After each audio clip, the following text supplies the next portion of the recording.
faudrait pas que les autres se plaignent après. On va laisser la science. Parfait. Donc, je viens de lancer l'enregistrement de la science. Alors, je disais que, au vu de la structure majeure du billet du marché qui est aussi, on sait très bien qu'il faut privilégier l'achat. Donc, automatiquement, ici, j'ai le bas, ce bas-là qui est protégé. Et j'ai d'abord un premier bas protégé. Depuis, on a commencé par apprendre plus tôt, depuis le début, de permet de tracer le POI. Voilà, nous avions ce POI-là qui est là, comme ça. C'est sur ce bas que le tout va se jouer. Donc, je suppose que nous avions identifié son POI ici. Son POI a été identifié ici. Alors, dans notre attente, on attend le graphique après avoir qu'il vienne réagir sur ce POI afin maintenant de faire une continuation haussière. C'est la chose normale auquel nous devions nous attendre. C'est la chose normale que nous devions rechercher ici. Mais néanmoins, nous avions constaté que quoi? Un instant, je vais utiliser les outils pour une compréhension très optimale. Donc, le graphique a fait ceci. Je nous montre. Je change la couleur. Parfait. Le graphique, un instant. Le graphique a fait ça. Il a fait ça. Il faisait semblant de monter, mais après, il revient. D'accord? Il revient et il est déjà à l'approche du POI. Et qu'est-ce qui s'est passé ici? Il a fait un inducement. Vous avez vu? Il a laissé une inducement. Alors, cet inducement du marché, automatiquement, vous le tracez. Vous le tracez parce que c'est un inducement qui s'est fait à l'approche automatique d'une zone d'achat ici. Cette zone d'achat. Vous voyez?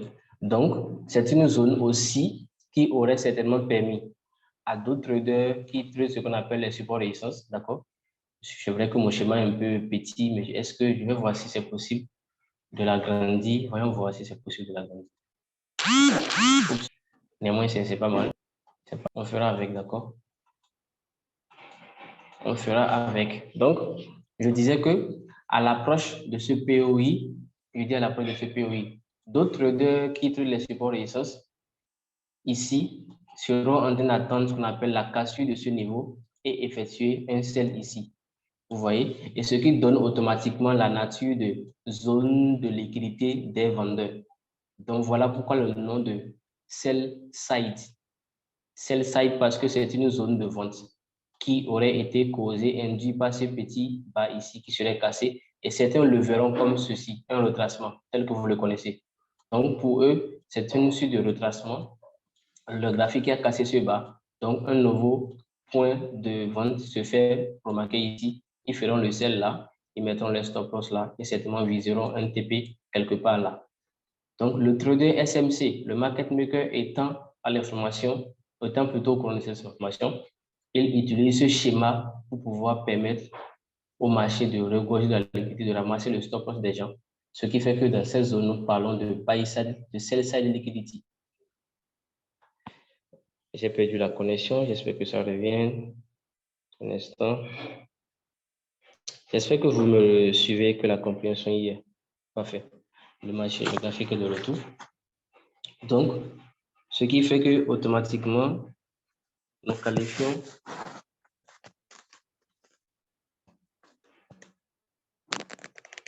qualifions cet endroit, cette zone-là de un instant. Super. Donc, nous qualifions automatiquement cet endroit de sell side liquidity. Et qu'est-ce qui se passe arrivé là? Je vais simplifier le marché. Je vais simplifier le schéma ici.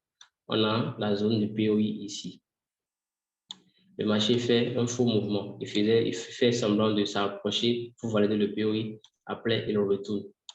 Alors, ce retour, qu'est-ce qui se passe? L'inducement, vous savez déjà, je ne vais pas perdre mon temps dessus. Ce qui se passe ici. Donc, après, le graphique se retourne. Arrivé maintenant ici, il liquide automatiquement l'inducement avec une bougie. Et cette bougie-là, on l'appelle le Judas Swing, d'accord? C'est une grosse bougie ou quelques bougies. Voilà, regardez ici.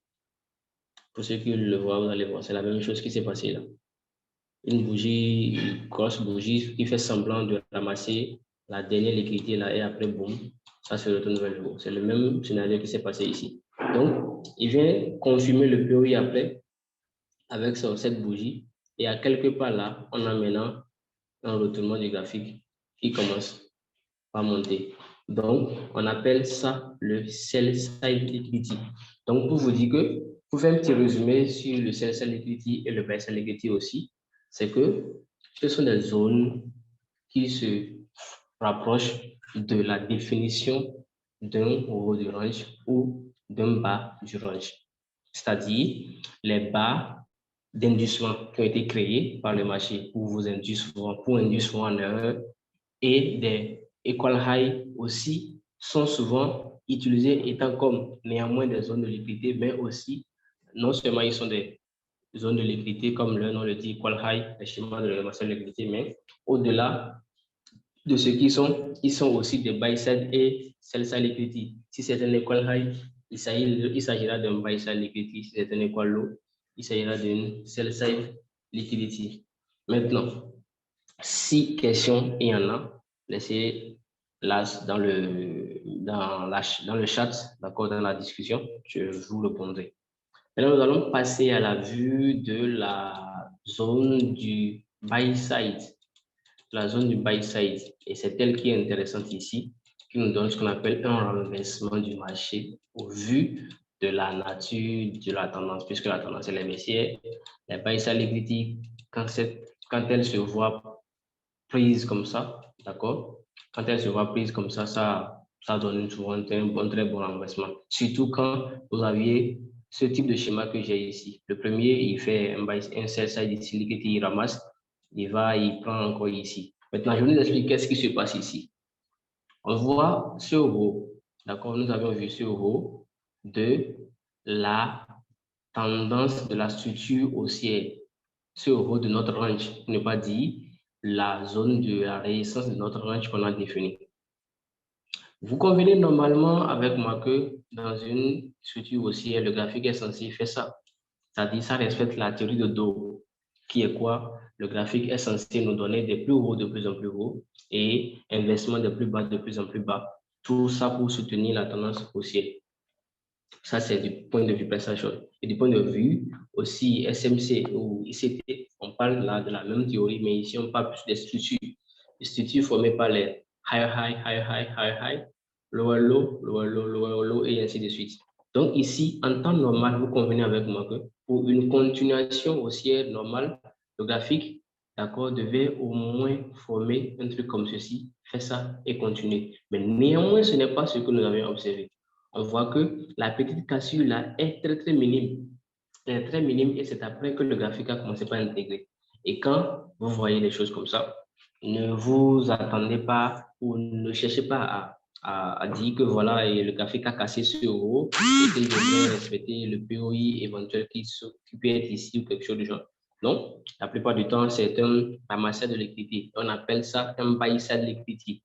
Et je nous l'explique. C'est ça que je viens de montrer ici. D'accord? C'est ça que je vais vous montrer là un instant. Je fais comme ça. Je rétablis celui-ci. Je change de couleur. Je fais ça. Trader de support et résistance. Lorsque ceci est cassé, le graphique a retracé ici. Donc, le trader a fait son achat. Néanmoins, automatiquement, que ceci aussi se voit cassé, le graphique a fait quoi? Ici, le graphique doit plutôt faire un semblant de pullback plus petit ici et continuer. Donc, le trader de support résistance cassure et autres, lui, automatiquement que le graphique a cassé la zone, il fait son achat, il passe le stop loss là, d'accord? Il passe le stop loss et c'est tellement qu'il est en train de viser un objectif quelque part là. Mais néanmoins, qu'est-ce que le marché lui fait? Le marché liquide automatiquement son stop loss avec un retour brusque. Regardez, avec un retour brusque. À défaut de continuer, le marché ne continue pas. Il se retourne brusquement et il liquide le stop loss de ce trader de support ou de cassure de support résistance. Il liquide son stop loss et automatiquement, le graphique se retourne pour une continuation baissière. Et très souvent, ceci ne se remarque pas, ces genres de schémas. Pour ceux qui ont suivi les vidéos de l'informateur, j'ai parlé de deux schémas de retournement. Les schémas formés par les pick blocs comme ceci et les schémas formés par le schéma naturel de truc là. Et cinéma simplifié de Wyckoff, comme je l'appelle très souvent. Voilà, ça. Donc, ce schéma-là, ce modèle-là, est le modèle que le graphique utilise très souvent pour les buy-side, pour le ramassage de liquidité cette envergure-là. Quand vous regardez quelque part ici, vous allez voir que c'est approximativement le même schéma. Je vais changer de couleur. Approximativement le même schéma. Vu. Voilà, il est en train de faire quelque chose déjà. Donc, de façon représentative, je vais de nous montrer ce que je suis censé nous faire voir. Nous allons très rapidement passer à la vue ou à l'explication de tout ça dans un graphique en temps réel. Alors, voyons voir ce que nous avions. Un instant. Allons supprimer tout ça. Super. Alors, explication nette avec le graphique en temps réel. Ça, je suis en tendance baissière, je crois. Voilà, je suis en tendance baissière. Donc, je suis de continuation baissière. J'ai défini un range. Donc, voilà mon range ici. Voilà son plus haut. Ici, ça. J'avais déjà analysé le graphique. Nous avions beaucoup de... Donc, ça, avec les dessins. Parfait. Ça, c'est le haut du range. Et là, c'est le bas du range pour que vous puissiez mieux voir ce que je suis en train de dire. Alors, nous allons faire l'effort de voir le milieu du range. Comme je le disais toujours, il ne faut pas oublier. Voyons voir si nous pouvions obtenir quelque chose pour définir le milieu du range. On va prendre notre outil, le même outil, on le dépose là. Un instant. On le dépose là, le milieu du range. Donc, je peux déjà le définir moi-même. Le milieu du range, il est là. Ça, c'est le milieu de mon range. Parfait. Donc, on vient de définir la zone premium et la zone discount. On peut maintenant faire ce qui suit. Alors, qu'est-ce qui suit, comme je l'ai dit? Regardez bien ici. Bon, pour ceux qui le voient, et vous allez voir, j'ai un buy sell liquidity que j'avais défini ici. Je l'ai.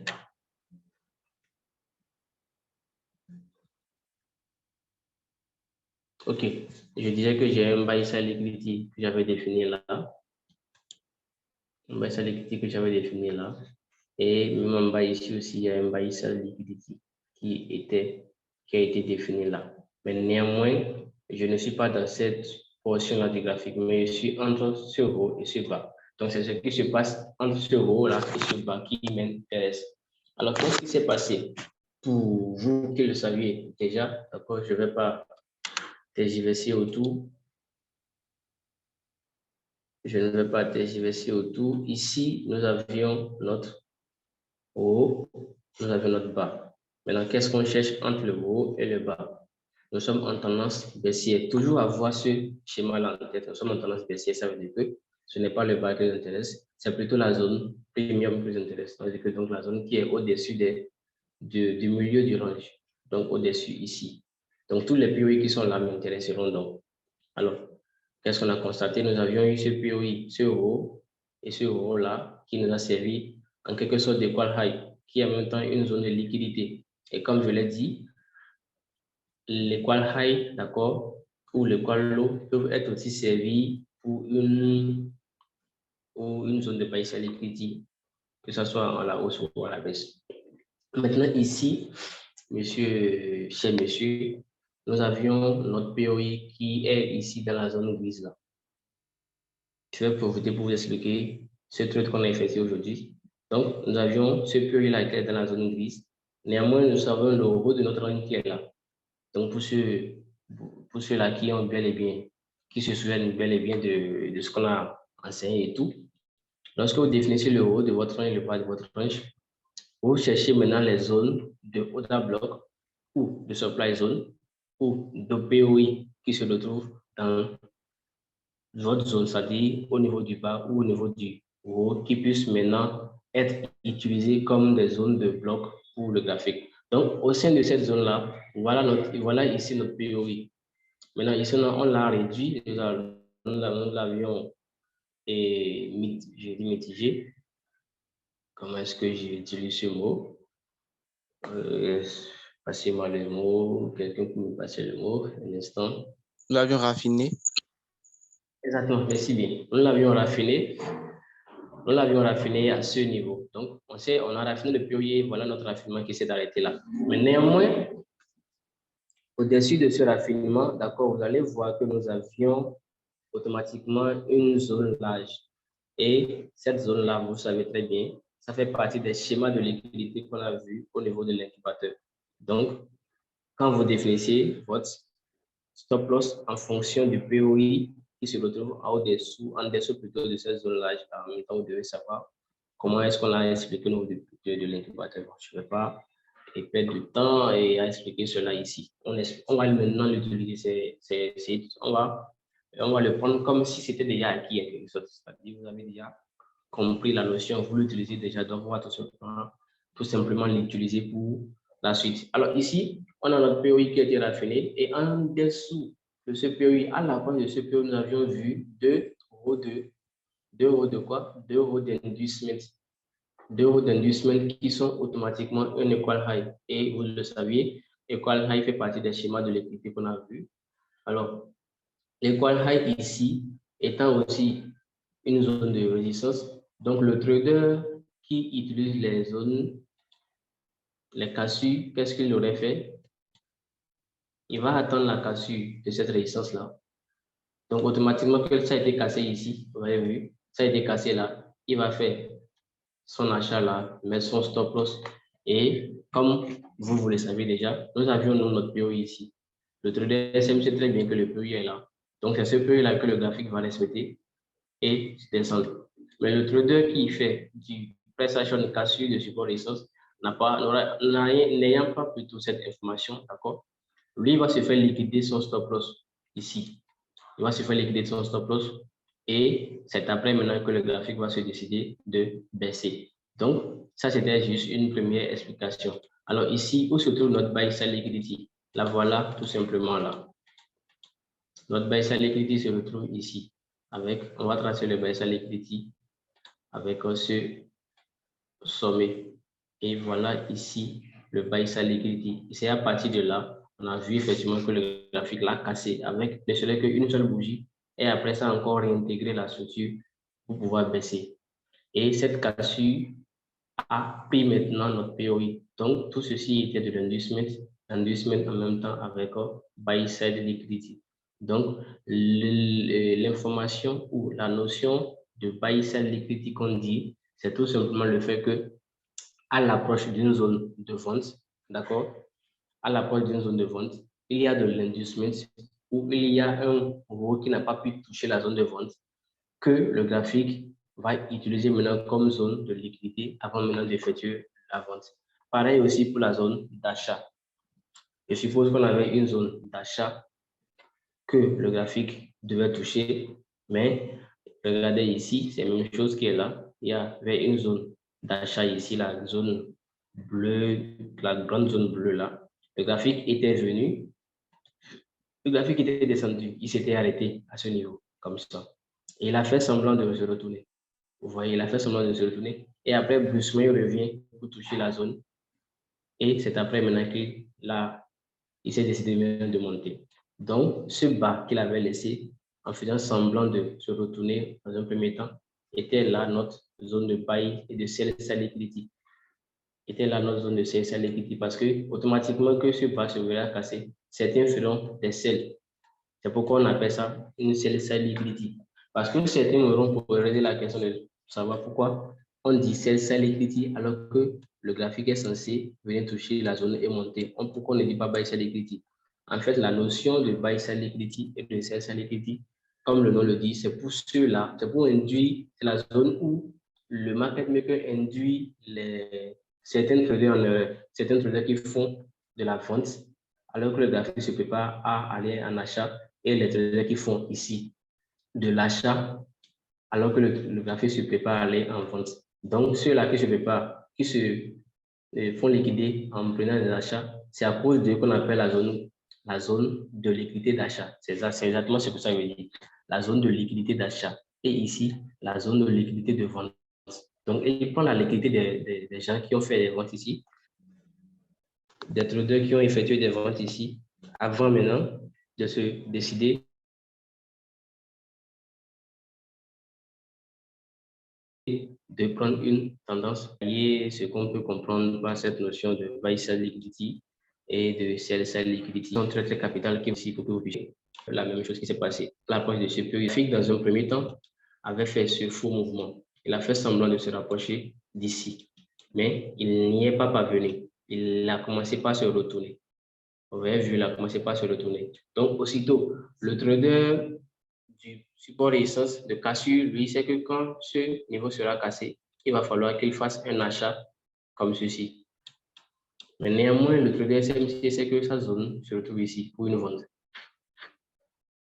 Donc, le trader SMC, que sa zone se trouve ici pour une vente. Automatiquement, comme ceci était donc une de l'inducement. Inducement, c'est le faux mouvement que le graphique fait pour se rapprocher de vos zones. C'est-à-dire, il fait semblant de venir confirmer votre zone, mais il ne le fait pas et il donne l'impression qu'il veut se retourner à partir de ce niveau. Et c'est après maintenant qu'il revient brusquement pour venir confirmer votre zone et redescendre en force. Donc, on appelle ça de l'inducement pour ceux qui ne le savent pas. Alors, après ça, donc, on a eu le rôle à qu'il fallait tracer comme étant le buy side liquidity. Et comme vous le voyez, je l'ai écrit la BSL, buy side liquidity. Et automatiquement, qu'est-ce que le graphique a fait, cher ami? Il a touché notre POI avec une bonne justesse. On aurait fait notre sell ici, notre stop loss est là. On fait notre sell ici à la mèche et le TP est ici. Éventuellement, le TP est là. Alors, si on devait placer, je crois qu'on aurait pris ça étant stop de 8 pips. Quel raffinement de 58 pips.